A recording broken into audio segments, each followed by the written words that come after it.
Так, ну что, доброе утро. За кадром Жанаргуль Жумабаевна, в кадре наши гости сегодняшние, которые я пригласила. А, Сегодня такой, ну, я считаю, не совсем обычный, да, формат, потому что каждый раз, когда я приглашаю наших выпускников, этот формат все время необычный. Почему? Потому что, наверное, есть возможность сейчас прикоснуться к какой-то личной истории каждого из наших выпускников и позадавать вопросы, интересующие вас, потому что это тоже очень важно. И я хочу вам сегодня представить наших гостей. Ну, это не совсем гости, наверное, это уже наши родные ребята, потому что вот я хочу представить, потом расскажу, почему родные. Это Антонина, это Алижан, то есть это ребята наши выпускники. А, Тоня полностью закончила программу уже полгода назад. Алижан на сегодняшний день закончил программу реабилитации в центре и сейчас он является студентом после лечебной программы. В чем их особенность? Почему именно они сегодня? Это те ребята, которые решили какую-то часть своей жизни посвятить работе с зависимыми. То есть где-то через какое-то принятое решение для себя лично, где-то, может быть, в целях. В самом начале, почему ребята остаются, решают остаться при программе, это забота о себе, забота о своей чистоте и трезвости. Потому что это тоже очень важно и нужно, особенно на первом этапе выздоровления, когда начинается вот это свободное плавание, начинается какая-то история. Ну, нужно принадлежать к какой-то группе единомышленников. Потому что если этой группы нет, то тогда очень сложно бывает в одного именно выносить какую-то вот эту свою трезвость, потому что трезвость, как оказалось, не очень легко достается, потому что очень много разных соблазнов и так далее. И вот сейчас я дам возможность ребятам самим высказаться. Антонина у нас, как мы называем, зависимый игрок. То есть это вот такие редкие случаи бывают, да, когда человек, еще и девочка, именно с азартной какой-то, да, такой историей. Алижан у нас с химической зависимостью, скажем так, ну и, соответственно, тоже есть какие-то нюансы, поэтому давайте так сделаем, такой формат. Я дам возможность ребятам рассказать немножко о себе, потом будет какой-то интерактив, то есть вы сможете задать какие-то вопросы, которые вас интересуют и так далее, и так далее. Хорошо? Договорились? Давайте, кто смелый? Давайте я начну. Девочкам это дорогу, да, уступаете? Хорошо. Всем здравствуйте, меня зовут Антонина, мне 38 лет, я родом с Ташкента. Я вот приехала сюда в Соберу, с Ташкента прилетела пройти программу. Ну, как же Жанаргуль Жумабаевна сказала, я ей 4 месяца и 3 месяца ПЛП полностью прошла. На сегодня ничуть не жалею этому и посвятила свою вот сейчас часть жизни прохождению шагов. И параллельно я служу в РЦ. На сегодняшний день являюсь интерном и помогаю вот нынешним реабилитантам там. Вот. Немножко о себе. Я родилась в Ташкенте, в такой полной семье, хорошей, где родители, у нас было двое в семье, я и моя старшая сестра, у нас 3 года разницы. Вот.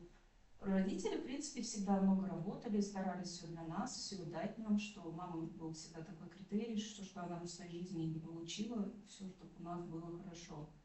Вот, школа у меня была, лицей, институт я закончила, Плеханова, российский, она хотела, чтобы образование у нас было лучше. Ну, по сути, этот институт Плеханова внутри души я не очень хотела, я хотела быть дизайнером, но мама настоятельно рекомендовала, у меня немножко было свое видение жизни, что быть экономистом это намного лучше в жизни, чем быть дизайнером в тот момент. Вот, и тогда у меня, вот, наверное, накапливались какие-то такие недовольства, которых я сама даже не понимала. Вот. И закончив университет, я пошла опять-таки работать, куда деньги приносила. Я ходила к маме на фирму, у нее была своя фирма, помогала ей. Она говорила, должна какой-то опыт получить.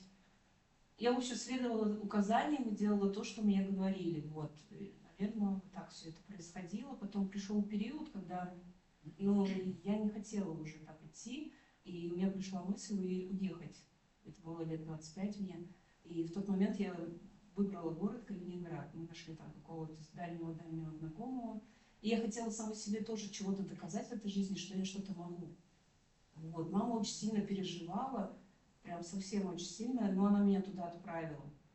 Уехала я в Калининград, и я всегда девушка была амбициозная, я думала, если я уехала, и у меня такой еще внутри был стереотип, я не должна вернуться в проигрыше. Я должна доказать маме, что я что-то могу. Я себе сразу такие там нарисовала планы, что я, если работаю, то только в иностранной компании, если гражданство, то это должно быть быстро. Ну, что, в принципе, было тяжело, но я всего этого там добилась. Прожила там, сколько, 12 лет. Работала в иностранной компании, занимала хорошую позицию в финансовом отделе. Вот, и была в почете у руководителей, много путешествовала, ездила, хорошо зарабатывала. Сестра у меня уже на тот момент переехала в Германию, она замуж за иностранца вышла, и уже у нее жизнь там складывалась.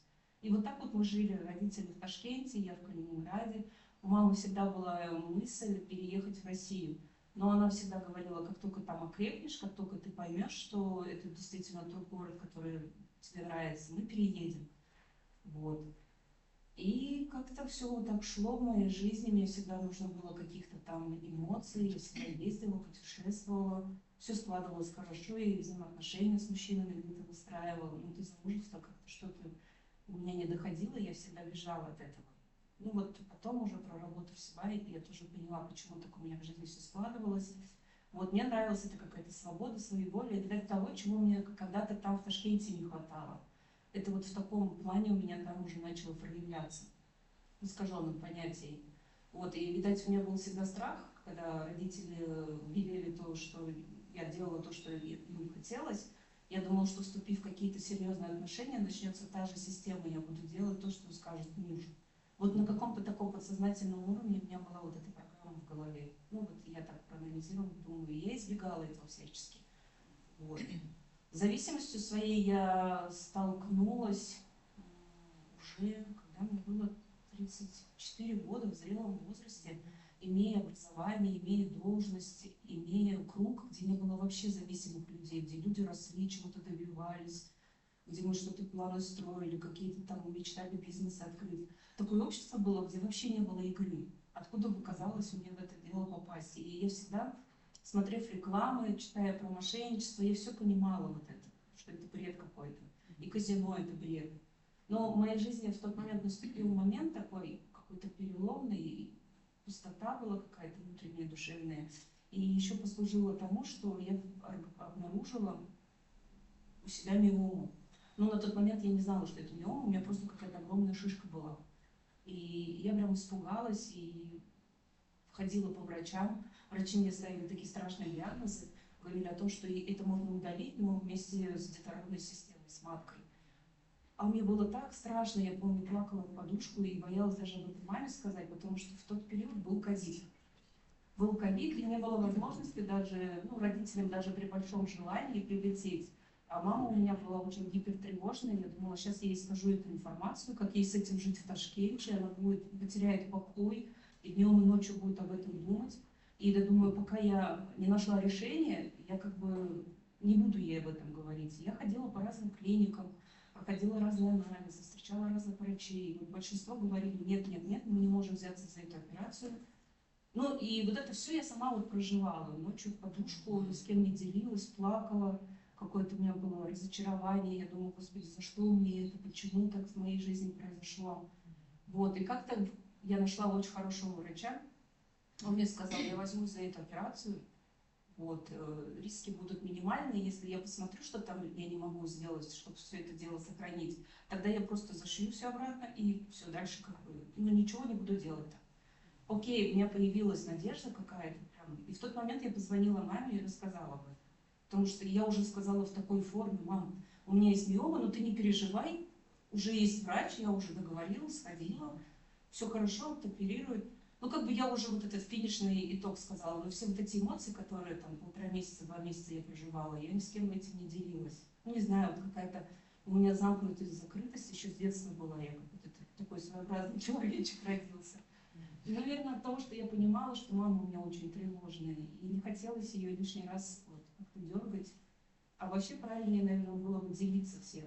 Но вот в тот момент, вот так я это все видела.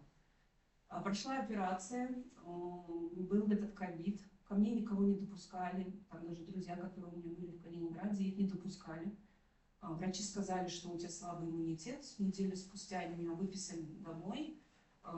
Тоже сказали, пусть все приходят, возле двери что-то ставят, но ты с ними не контактируй, потому что, ну, мало ли, слабый иммунитет и ковид ходит.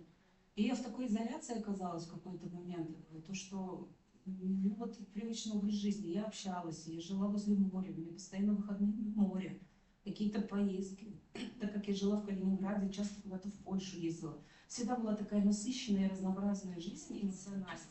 А тут в какой-то момент вот это все обрубили, еще не испытав вот этот весь спектр чувств, который до операции был и после операции.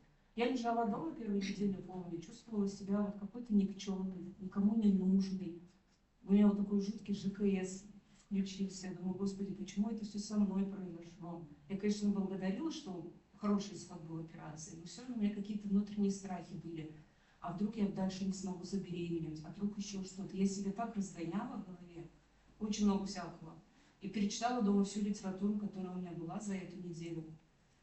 Никогда в жизни не смотрела телевизор, потому что у меня была настолько насыщенная жизнь, что телевизор у меня просто висел. Я, помню, после работы приходила, всегда ездила на море или там еще какие-то дела делала, или с друзьями встречалась. И тут я включила этот телевизор, который тоже никогда не смотрела. А так какие-то разные тревожные новости. Вот это вот у меня какой-то и так свой уже эмоциональный фон был, у меня есть хороший. Плюс вот эти новости, которые постоянно на свете транслируют. Я думаю, да, вот этот ковид, вот это нагнетение, все выступает, катастрофа. Я разгоняю, что я теперь даже и к сестре не смогу съездить, и виз у меня не будет. В общем, у меня вот такая катастрофизация в голове вот за эти 2 недели проходит. И тут на каком-то канале я встречаю рекламу, это какой-то, я не помню даже какой канал был, хотя я эту рекламу всегда видела, никогда не реагировала. Думала, лохотрон. Да даже интереса не было с этим как-то это. А тут я эту рекламу про казино онлайн встречаю, и думаю, а почему бы и нет? Как-то себя разноображу. Зашла, зарегистрировалась. В какой-то момент вот моя голова все это сделала. Там даже я денег не платила, они мне какие-то бонусы дали. Я вот как-то сыграла и как-то выиграла. Я думаю, ничего себе. Сумма там, может быть, незначительная была, но у меня какой-то еще здравомыслие в тот момент было. Я говорю, нет, ну это точно какая-то ерунда. Ну, поставила эти деньги на вывод и все, и забыла. У меня даже не было ожидания того, что эти деньги придут. Я не жила вообще этим. Я опять там что-то читала, делала, утром просыпаюсь, кофе завариваю. Такой смс, короче, в телефоне цунцун, смотрю, деньги пришли. Я думаю, нифига себе, это, оказывается, и работает. И у меня вот что-то такое в голове переключилось в какой-то момент. Думаю, ну тогда опять попробую. И там, заварив кофе, что-то дома поделав после обеда, а все равно делать нечего. Лежишь дома никакущее. Такое состояние нестояния. Зашла опять. И сначала это было вот как-то как развлечение, наверное, что-то я каких-то и ущербов не несла. У меня еще больничные деньги в тот момент прилетели. Я думаю, ну, как бы деньги есть, воспользуюсь.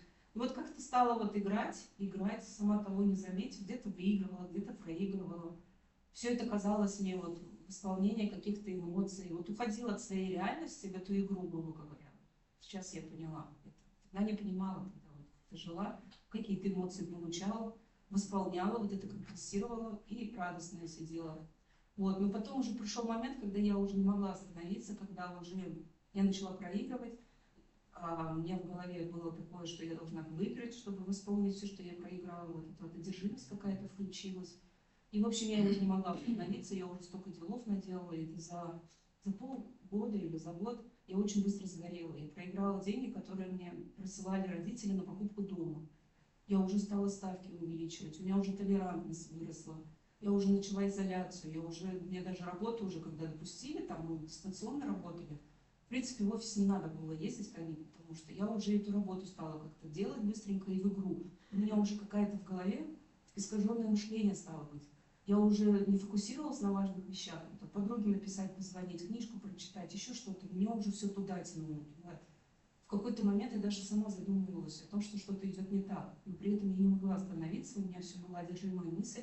Вот сейчас я восполню свою потерю, которую я проиграла. И потом как бы все будет окей. Но никак я это не могла, потому что я потом ушла в долги. Если вот так вкратце рассказывать, шла в долги, где-то выигрывала, перекрывала долги. Вот эта иллюзия, что все под контролем, что я смогу остановиться, она у меня всегда была. Я стала нечестной, я стала обманывать друзей, занимать у них деньги, говоря о том, что мне это на лекарства нужно, или еще на что-то. Они мне верили, они мне доверяли, потому что, ну, посмотрев на меня, человек, который там, с хорошей карьерой, на хорошей должности, что в какой-то момент у меня там в голове щелкнуло, они даже это представить себе не могли, вообще никак. Они мне доверяли, они мне занимали денег, я там постоянно придумывала какие-то истории. Маме, что вот я вот понимаю, у меня крючком было, когда я проиграла родительские деньги, и мне было очень за это страшно, я думала, что всяческими путями я должна эти деньги восполнить. И вот в этом аду я оказалась. Это такой круг. Ты занимаешь, проигрываешь, у тебя стыд, вина, и ты опять занимаешь. И каждый раз я понимала, что что-то со мной уже не то. От меня уже друзья начинают отворачиваться. И причем как отворачиваться? Я сама начинаю изолироваться. Мне уже неинтересно ездить на море, мне уже неинтересно общаться с подругой о каком-то там коуче новом, который она услышала. У меня уже абсолютно нет никакой информации, которой я могу с людьми делиться, потому что я уже только в игре живу. Я уже чувствовала, что я становлюсь как бы только одержимой на игре. Мне не интересно, что мне рассказывают, когда звонят, я так слушаю и придумываю историю, все мне надо уходить. Вот, и родителям брала постоянно, что все хорошо, но в какой-то момент мама уже начинала чувствовать, что что-то не то. Потому что были звоночки, когда я уже до дальних родственников добралась, занимала у них деньги. Там как-то сообщали сестре, потом тете, а тетя говорила маме. И получается, что уже что-то не то, не свойственно мною поведение. Никогда в жизни я никому не обращалась ни зачем, а тут уже пошли какие-то такие вещи от меня странные. Я помню, был такой момент, когда я даже обратилась к бабушке, у которой когда-то я снимала квартиру, она ко мне очень хорошо относилась, прям очень меня полюбила. И даже у нее заняла определенную сумму денег, но была уверена, что я смогу их выиграть, отдать ей. И я не смогла. И эта бабушка тоже, я помню, подняла тревогу, обратилась к моему родственнику, к которому я изначально прилетела. Этот родственник обратился к моей маме. Но, в общем, все начало вот так всплывать. Невозможно было уже вот это шило утаить, потому что моя жизнь уже все медленно приближалась к дну. Но при всем при этом мне моя голова рассказывала, проиграв все, оказавшись в такой попе, грубо говоря, она мне говорила: завтра мы выиграем, завтра мы все перекроем. Не могла я остановиться никак. И в какой-то момент все, я приняла решение, что я еду в Ташкент, я не могу уже в этом аду, когда я уже лежала в квартире, уже никто мне не звонил, не писал. Я уже думала, я поеду к маме и признаюсь это. Я признаюсь, и тогда мне станет легче. Мне не нужно будет вот этой гонки за деньгами, гонки за выигрышем. И я помню, я летела, и мне было безумно страшно в Ташкент. И я помню, даже молилась в этот день в самолете, чтобы самолет разбился. Сейчас заплачу. Вот.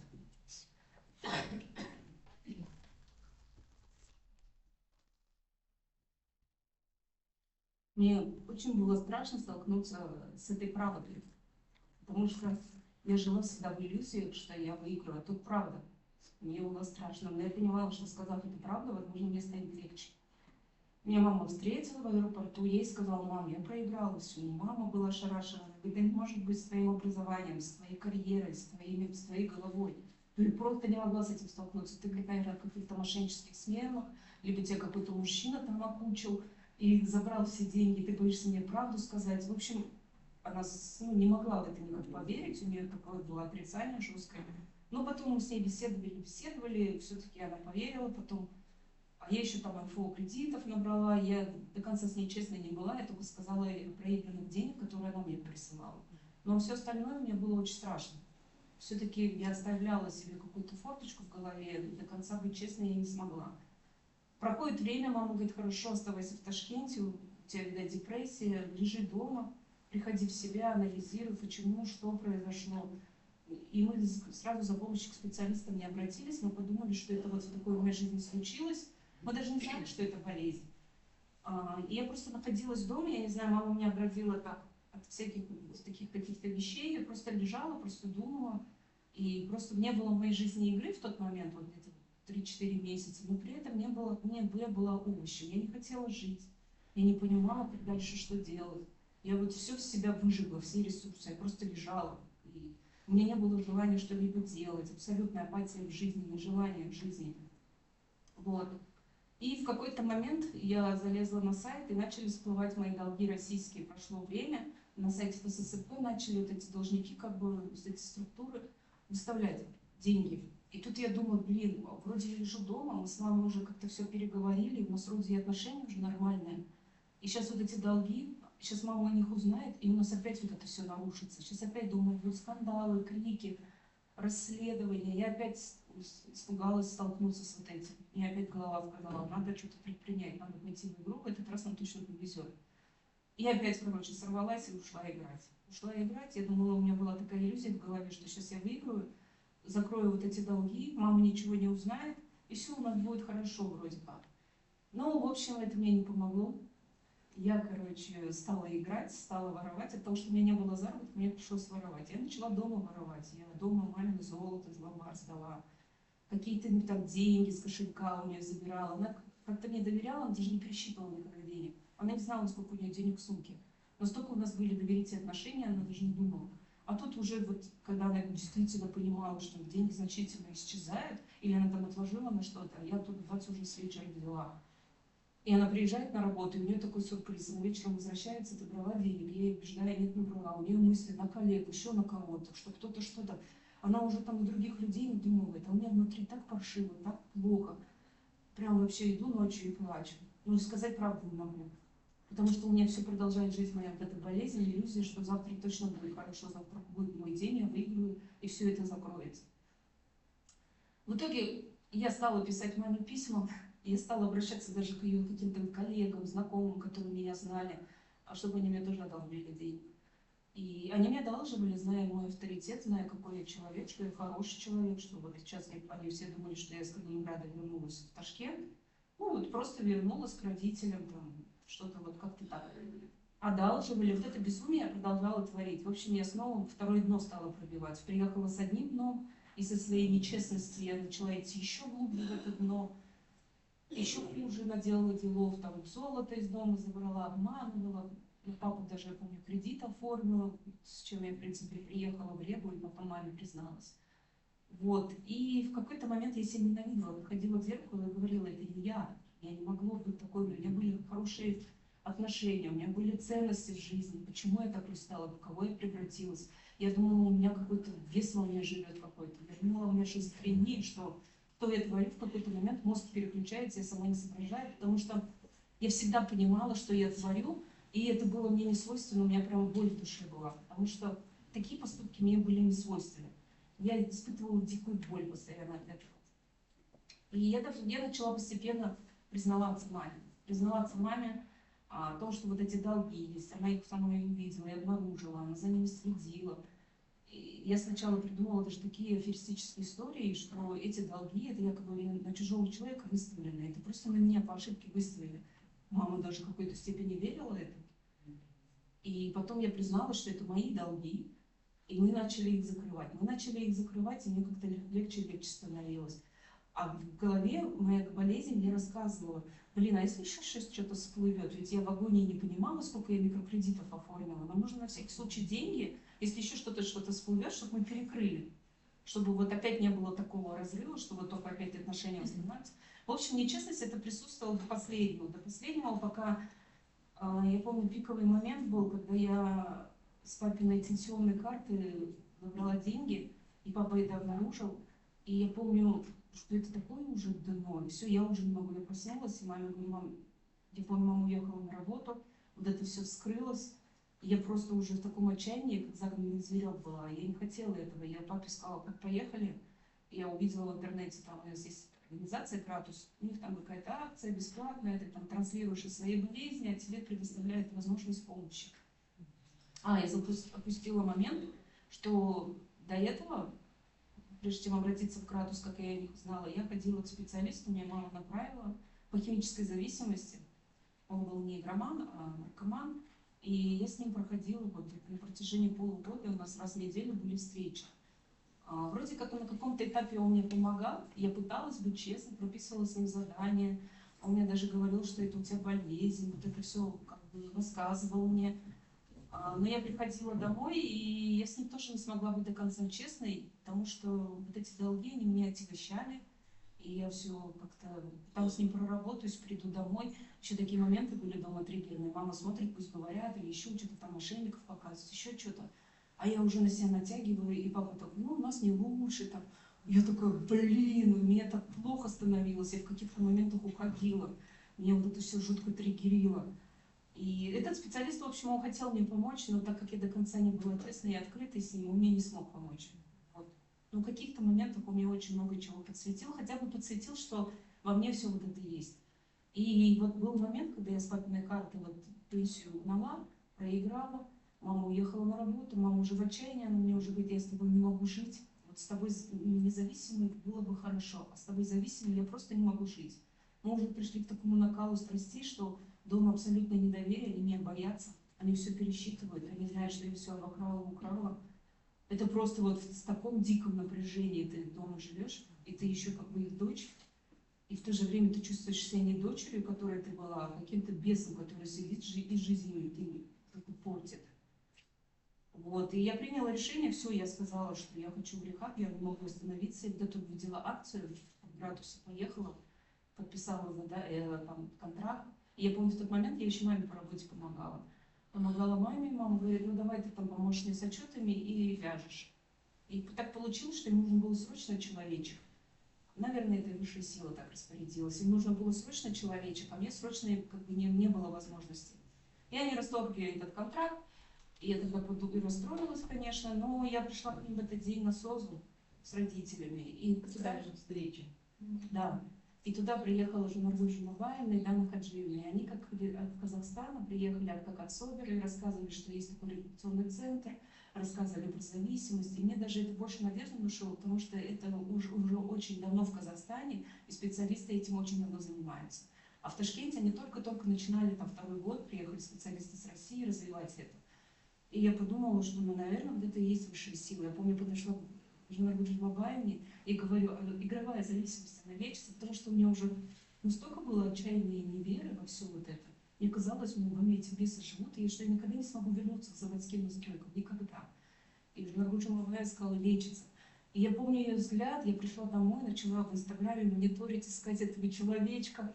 Думаю, где же она работает, Соболь, зашла, посмотрела, почитала, пошла к маме, говорю, мам, все, вот, хочу туда.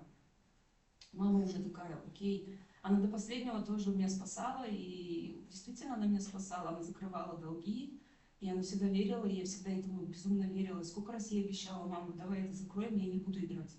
И я в тот момент реально верила сама этому, потому что мне хотелось в это верить. Но выходя через порог, я опять совершала то же.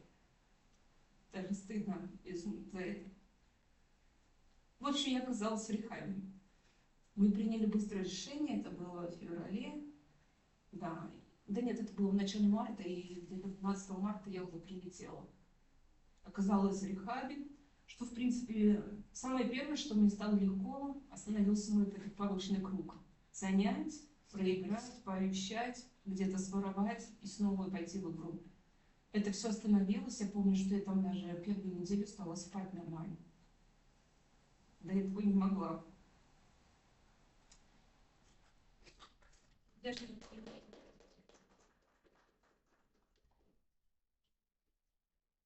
времени нормально? Нормально, говори. Извините, то, что из-за эмоций. Хоть это и прожила, но вот когда снова в это попадаешь, тяжело. Вот, и оказавшись в рехабе, мне стало легко, потому что я никогда не была честной, и мне даже было стыдно там среди ребят, ну, сказать о своих там каких-то действиях, как я была манипуляторшей, воровкой, мошенницей, а там это все такие. И мне такая идентичность была. Я начала там открываться, я наконец-таки начала быть честной, говорить о том, что ну, вот такие вещи совершала, и меня никто не судил. Очень мне помогла там дисциплина, очень помогли задания, где я смогла вот это все из себя доставать, очищаться, признаваться, видеть, в какой момент у меня вот это все пошло, я осознала, что моя вот эта болезнь зависимости, она у меня всю жизнь была. Потому что в какой-то момент это вот бомбануло. А так, в принципе, вот эту азартность я начала на весь жизнь делать. Она у меня с детства, там, эти игры, компьютеры, интернеты появлялись, я помню, даже вылавливала, я вместо школы ходила в интернет вот, и пропадала. Я начала анализировать, что вот эти вот модели поведения, они у меня всю жизнь с подросткового возраста. Вот эта нечестность, она у меня была. Никогда в жизни не была честной, вот как сейчас. И вот это РЦ мне очень сильно помогло. Вот это все я вытаскивала, анализировала, сколько я плакала вместе с женой, сколько она меня поддерживала, дала мне мотивацию.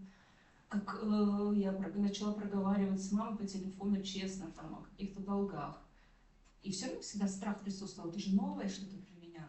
Все равно было страшно, безумно. Постоянно было какое-то волнение, напряжение. Я помню, последний долг был, который мама не знала, что я на папу оформила. Я приехала с этим грузом в РЦ.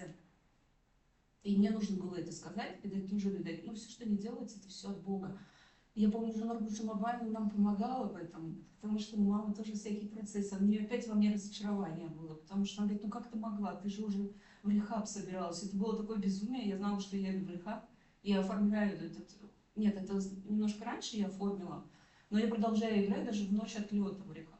Потому что я думала, я в аэропорту смогу закрыть этот долг, который на папу, и папа никогда не узнает, эта история никогда не всплывет.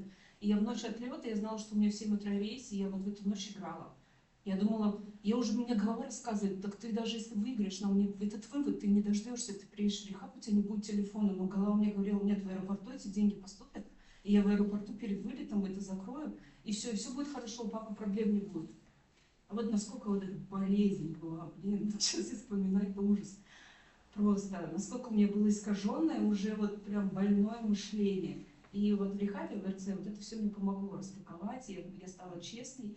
Я научилась наконец-то честно говорить, честно о каких-то действиях, которые я совершала, честно говорить, как я манипулировала людьми, как я занимала деньги, как я воровала. Я раньше даже не подумать об этом, никому бы я не рассказала. Вот эти все задания, которые мне там давались, я очень классно в них проработала себя, увидела свою зависимость, я поняла, что у меня зависимость, что это болезнь вообще.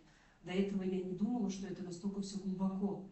А когда я увидела вот это вот свое прогрессирующее заболевание, как оно вот выросла у меня, вот эта толерантность, мои действия, мышление, ценности терялись, все искажалось. Вот это все я проработала, и вот эта дисциплина, которая тоже была очень сильно расхолаженная, вот эта свобода, которая я думала, что вот она свобода, я своевольная, свободолюбивая, что эта свобода привела меня ни к чему хорошему, что свобода — это право выбора того, что ты можешь сам вот держать себя в руках. Вот это вот на сегодняшний день у меня свобода. Свобода, что я делаю дисциплинирование, работаю над собой. Выйти с РЦ. Ты решила остаться? Я решила остаться, я пошла на ПЛВ, я нашла себе спонсора. Да, я стала на 1,5 месяца, уже нашла себе спонсора, стала решать писать шаги, ходить на группы, я все это выполняла, прям строго указания, потому что мне всегда говорили, не слушай свою голову, отключи ее, к чему твоя голова привела. Я отключила голову, я просто следовала программе, делала, и у меня какая-то самоценность, вера в себя начала появляться. Вот эти мои заводские настройки, еще даже находясь в РЦ, у меня какие-то чувства стали размораживаться, ведь я была очень черствым человеком.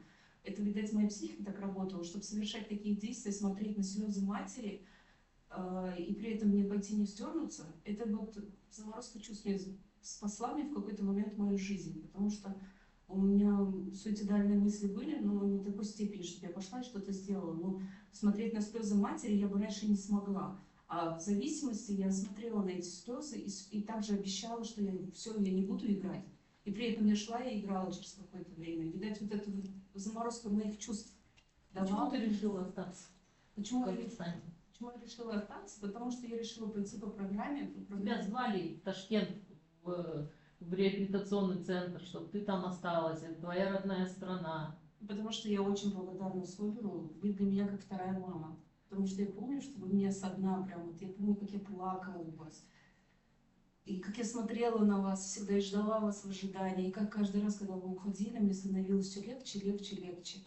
И я решила остаться в Собере, потому что я благодарна всей команде Собер, потому что это люди, которые дали мне вторую жизнь, благодаря которым я вообще сейчас вот сижу и что-то говорю, и уже моментами плачу, но на сегодня я уже более себя комфортно чувствую. У меня даже с мамой на сегодня поменялись отношения, и я уже с ней честно могу сказать что-то.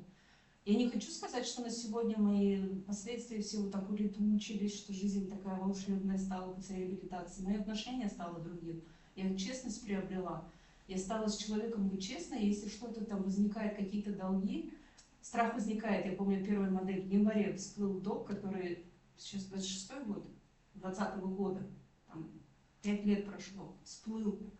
Я такая, мне такой интересный самой стало, сейчас какая модель поведения в меня сработает? Страх убежать, побежать в игру, отыграть, и снова, чтобы не нарушить это, а я же знаю вот этот сценарий свой весь, что я так по этому сценарию жила. Я подумала, нет, мне было страшно, я позвонила спонсору, говорю, такая история, она говорит, что делает? Я говорю, я сейчас звоню маме, и мы как бы конструктивно решаем, что это долг, как бы я буду закрывать там постепенно, поэтапно, ну, то, что он есть. И наконец-то я позвонила, и мы честно с ней про это проговорили. Я даже помню, у моей мамы было больше эмоций. Мама же не проходила программу, вот это все. Даже на моменте я ее успокаивала, и она почувствовала от меня поддержку какую-то и опору. За что это, по идее, я могла эмоциями уйти, и она в эмоции, и мы в столкновении было. А тут мы круто друг друга поддержали, пришли к какому-то решению, и не страшно вовсе, и нормально, и это мои последствия, и как-то мы обе адекватно это все понимаем. И друг друга не обвиняем, да вот ты, из-за тебя, да, есть эта история, никуда это, к сожалению, уже не убрать, не стереть, как бы принимать, потому что теперь надо, как говорится. Вот такая история у Тони. Я думаю, сейчас в конце у вас будут вопросы, потому что я хотела бы еще и Алижану дать возможность о себе рассказать, для того, чтобы, наверное, у каждого из вас... у нас-то есть эта надежда, у нас есть вера в ваших ребят. То есть мы верим в них, мы вкладываем в них. И, наверное, без этого бы никто из нас не задержался бы на работе, если бы мы в ваших ребят не верили. Уже давно выгорели бы и сказали бы, все, наркоманам невозможно помочь, бывших не бывает, все, закрываем реабилитационный центр, да. Но так не бывает. Не знаю, тут, наверное, тут же не про деньги на самом деле, здесь, наверное, про какую-то душу, потому что я вот вижу, на них смотрю, у меня сердце колотится, у меня дрожь в голосе, потому что это люди, я знаю их лично, родителей Тони, родителей Алижана, то есть и это же беда, с которой каждый из вас сюда приходит, на самом деле беда. А потом появляется какая-то, когда вы сюда приходите, что-то как-то тучи начинает рассеиваться, и появляется какая-то маленькая такая, ну, надежда, что ваш сын или ваша дочь смогут, что здесь что-то такое начнет, ну вот, светлеть. Да, Лежан? Расскажи о себе. Сколько тебе лет? Всех приветствую, меня зовут Алижан. Это мой новый опыт, первый раз пошел, не судить строго. Вырос я в Чимкенте, в полноценной семье. Мои родители дали мне все, что я хотел. Я не единственный ребенок, но единственный сын. У меня есть сестренка. Эти, наверное, в реабилитационном центре, когда я писал задание, осознавал, что в некоторых моментах я манипулировал очень сильно, что они мною дорожат, что я единственный сын, кончил школу, сдал НТ, причем неплохо, 100 с чем-то баллов. Мама всегда просила, чтобы я поступил на стоматолога, но дала мне выбор, чтобы завтра я не винил в них свои неудачи. Я рос как обычный ребенок, иногда, кстати, я занимался футболом профессионально, есть достижения, вызывался на юношеские сборные. В школе у меня по спорту тоже очень хорошие достижения были. Школу пристроил, окончил. Потом у меня в школе мы баловались, как и все, короче, сигареты. Там иногда были моменты, когда мы пробовали растительное, причем Юг. да, причем играя в футбол, мы баловались растительным, кроме этого, и алкоголь нет, и там на школьных дискотеках, употребляли. Я жил мечтой, что стану футболистом, но этот переломный момент у меня случилось, наверное, лет к 19-20, когда у меня случилась травма, и я, врачи поставили диагноз артрит, и мне, невозможно было играть. Но на тот момент я уже находился в высшем учебном заведении, учился. Я потерял свою цель, мечту, наверное, не мог себя найти. Родители меня как бы контролировали, ждали надежду, но не сильно так, скажем, контролировали. Давали свободу выбора. И у меня случился... У нас юг, мы часто, короче, с пацанами, как обычно бывает, там район с районом, банда с бандой, скажем, периодически были стыковки, и в один из таких моментов, может, нет, поделиться, случилось так, что я стал причастным к преступлению, ушел из жизни человек, и это по моей вине, и меня закрывают 22 года на 11 лет лишения свободы. Я побывал только в реабилитационном учреждениях, я был в закрытом исправительном учреждении. Попав туда, я осознавал, что я наделал, что я, наверное, потерял свою жизнь, подвел своих родителей, ни учебы, ни способности, как моя жизнь дальше продолжится. Это был именно переломным моментом, когда вот я подвел своих родителей. Они потеряли все за счет меня.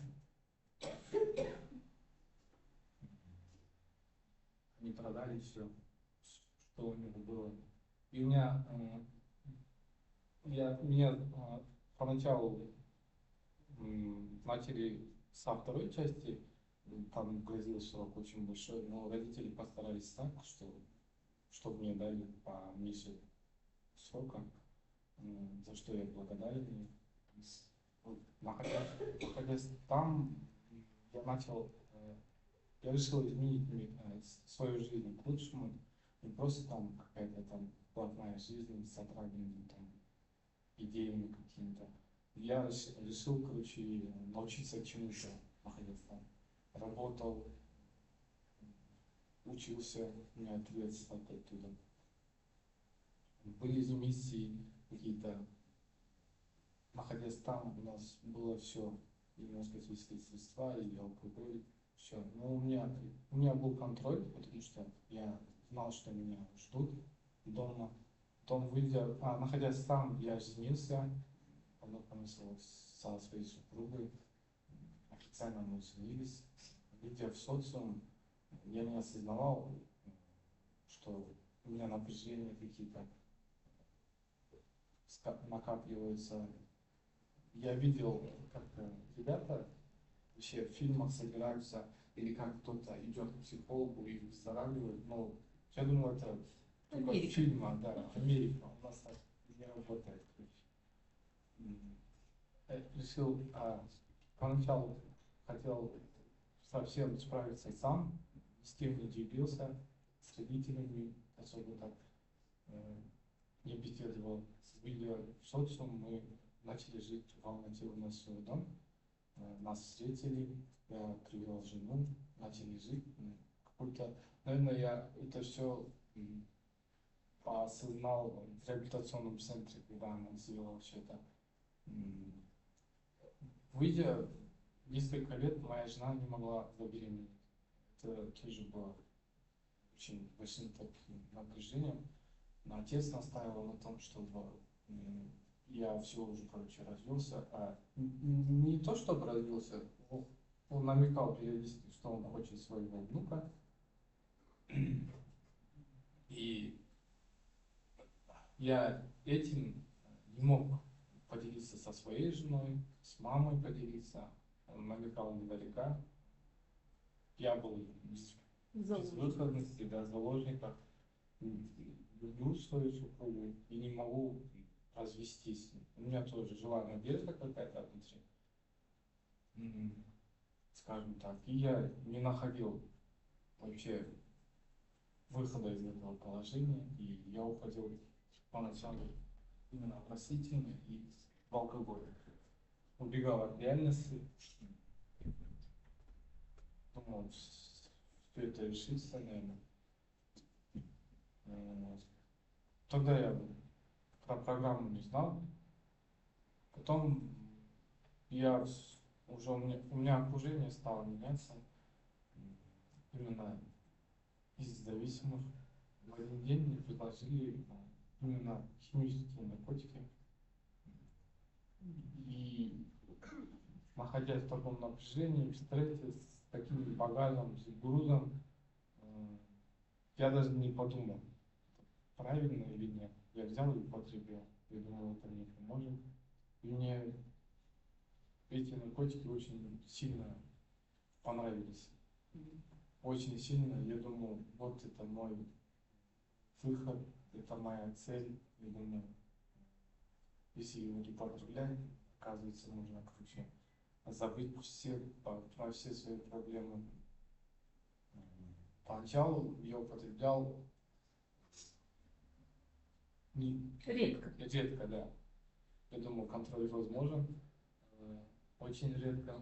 Потом эти наркотики очень мне понравились. У меня начали рушиться все сферы моей жизни.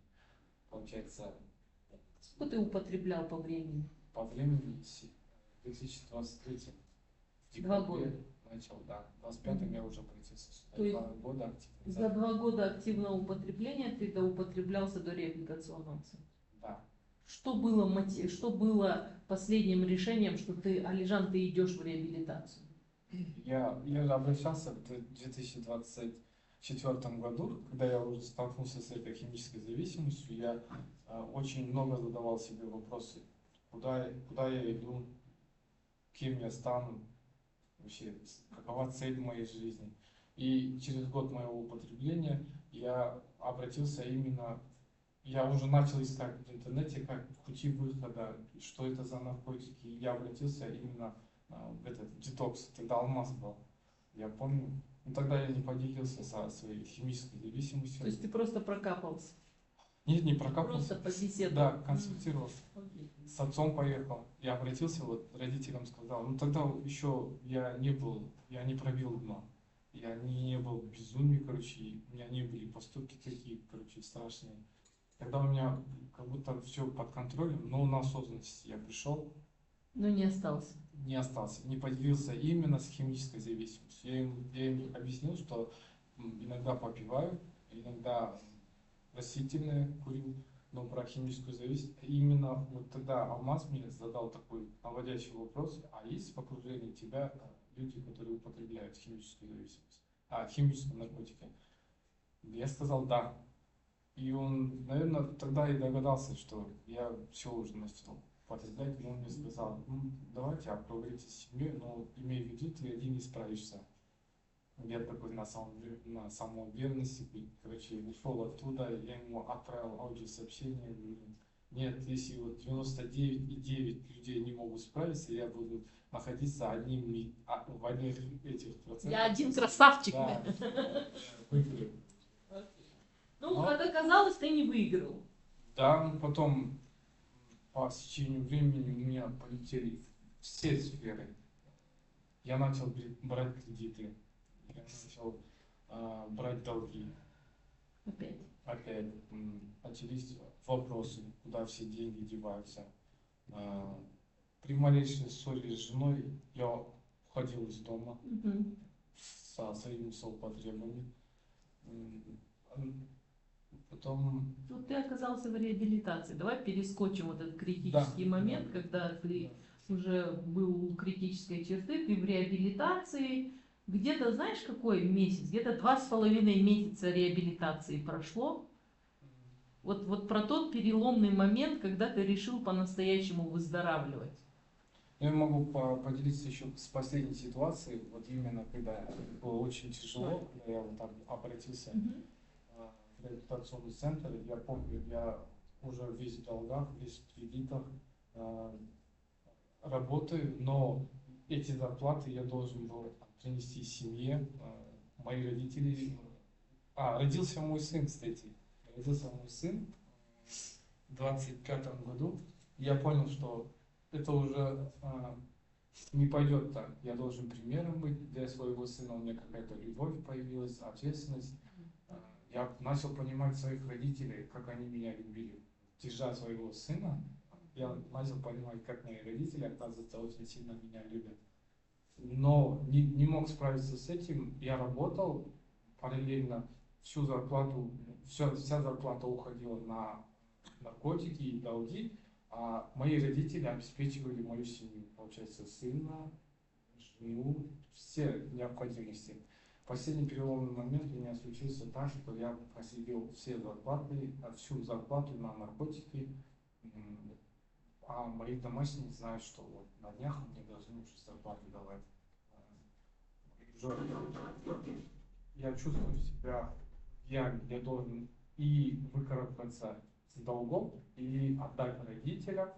И получается, я брал у мамы телефон периодически, мог на памперсы, на продукты отправить, и она, короче, на место ставила зарплатой. В последний момент, это произошло в тот момент, когда я с телефона своей мамы, короче, украл 100 тысяч тенге и отправил, короче, в отцову по требованию. Я говорю, я еду, купите там, что надо. Я зарплату просадил, все, короче. И сажусь в такси, и я понимаю, короче, что это. Вот это видео, вот это, да.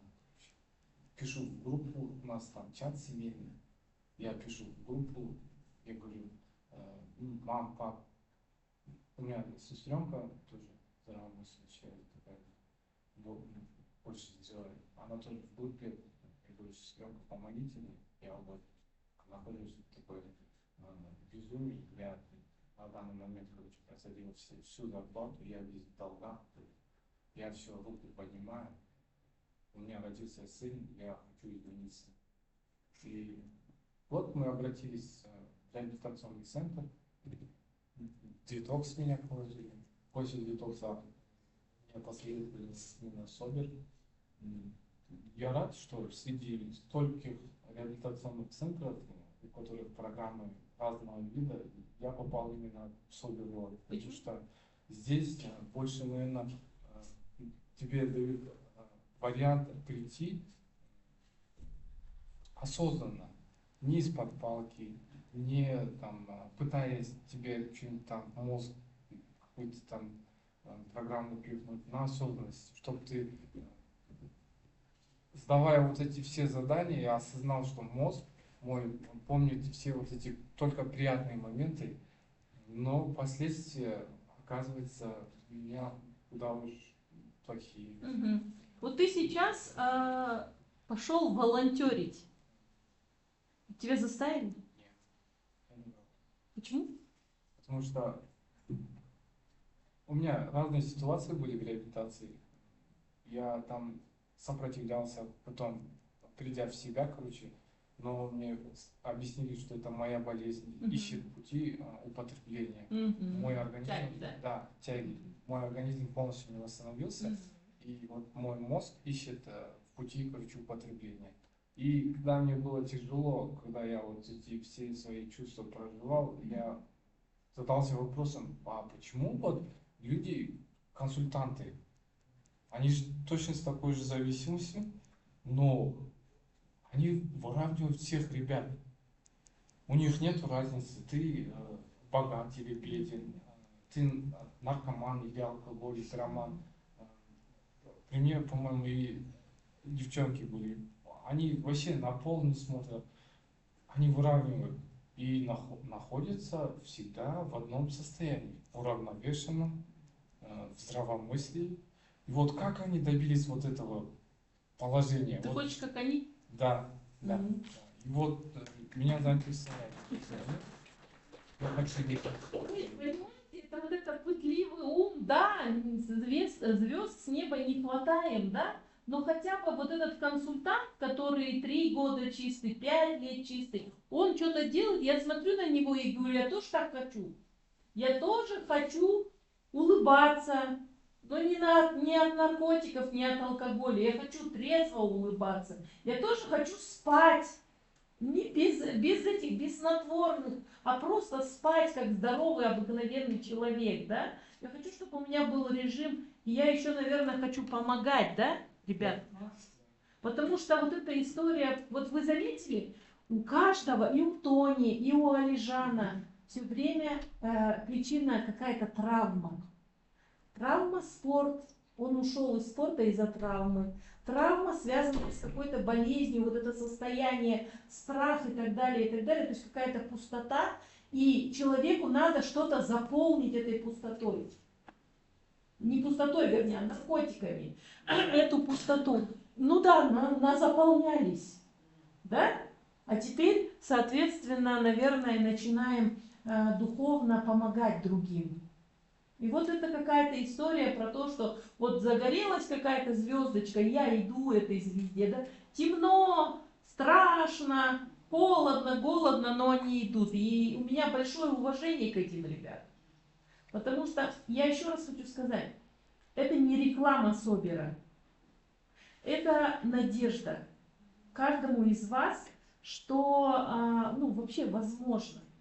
Возможно вылезти из всех этих каких-то там дурацких состояний, ситуаций и так далее. Понимаете? И каждый, вот кто сегодня здесь находится, и каждого близкого я знаю лично. То есть, да, вот так получилось, что вот почти все еще находятся в реабилитационном центре, ваши дети.